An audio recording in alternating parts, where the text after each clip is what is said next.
ધોરણ 10ની આજની પરીક્ષામાં અંગ્રેજી માધ્યમનું પેપર લીક થયું છે। મહીસાગર જિલ્લામાંથી પેપર લીક થઈ સોશિયલ મીડિયામાં ફરતું થયું હતું। પરીક્ષાના 1 કલાક પૂર્વે જ પેપર ફૂટીને સોશિયલ મીડિયામાં વાયરલ થઈ ગયું હતું। શિક્ષણ બોર્ડ દ્વારા અંગ્રેજીનું પેપર લીક થયાનું સ્વીકારવામાં આવ્યું છે। જો કે શિક્ષણ બોર્ડે લૂલો બચાવ કરતા 10:15 વાગ્યા બાદ એટલે કે 10:15 બાદ પેપર લીક થયાનો દાવો કર્યો છે। બંધ બારણે શિક્ષણ બોર્ડે તાત્કાલિક મહીસાગરના જિલ્લા શિક્ષણ અધિકારીને તપાસના આદેશ કરતા જિલ્લા શિક્ષણ અધિકારી કચેરી દ્વારા તપાસનો ધમધમાટ શરૂ કરાયો છે। તો આ તરફ મહીસાગર પોલીસે પણ કાર્યવાહી શરૂ કરી છે। ગુજરાત માધ્યમિક અને ઉચ્ચતર માધ્યમિક શિક્ષણ બોર્ડના ચેરમેને એજે શાહે પણ તાત્કાલિક તપાસ કરીને રિપોર્ટ કરવાનો આદેશ કર્યો છે।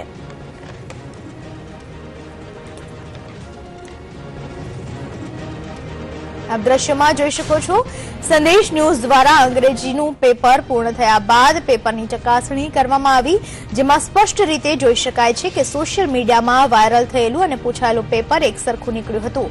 શિક્ષણ બોર્ડ ભલે ફૂલપ્રૂફ સિસ્ટમના દાવા કરતું હોય, પરંતુ તંત્રનો દાવો અંગ્રેજીના પેપરમાં પોકળ સાબિત થયો હતો।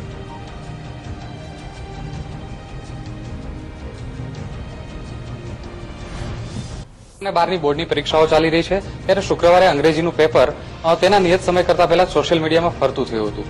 શું ઘટના હતી એ મુદ્દે વાત કરવા શિક્ષણ બોર્ડના ચેરમેન એજે શાહ આપણી સાથે છે। શાહ સાહેબ, આ શું ઘટના હતી આખી?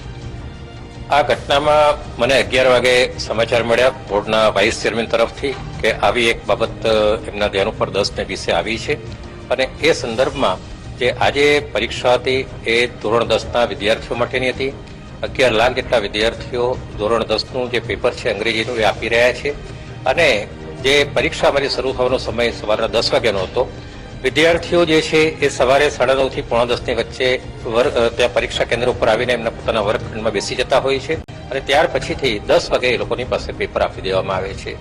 ધોરણ 10નું આ જે કહેવાતી વાત જે છે એમાં જે પેપર અમારી પાસે જે 10:20 આવ્યું ત્યારે પેપર તો ઓલરેડી 11 લાખ વિદ્યાર્થીઓની પાસે આવી ગયેલું હતું, એટલે જે કહી શકાય કે ભાઈ એની કોઈ અવસર થાય કે એનું આ થાય એવી કોઈ બાબત રહી નથી।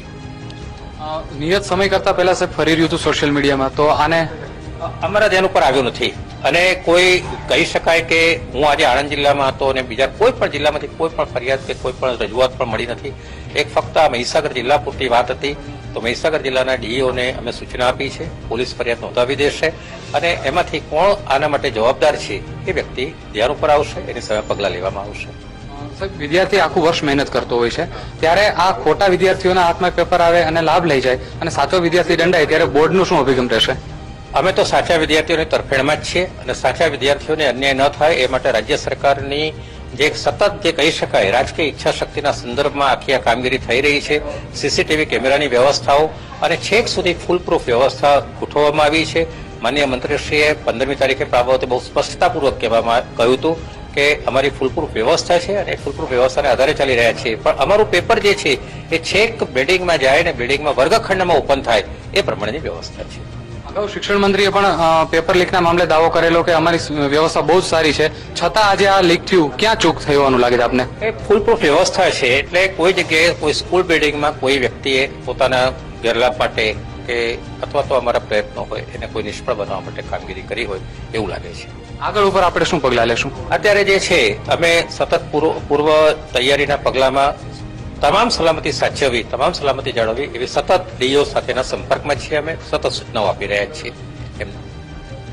આમ આ રીતે વિદ્યાર્થીઓને અન્યાય ન થાય તે જોવાની ખાતરી એજે શાહ આપી રહ્યા છે, પરંતુ લીક થયું છે પેપર એ પણ એટલી જ હકીકત છે। કેમેરામેન દિલાવર સાથે મહાદેવ દવે, સંદેશ ન્યૂઝ, ગાંધીનગર।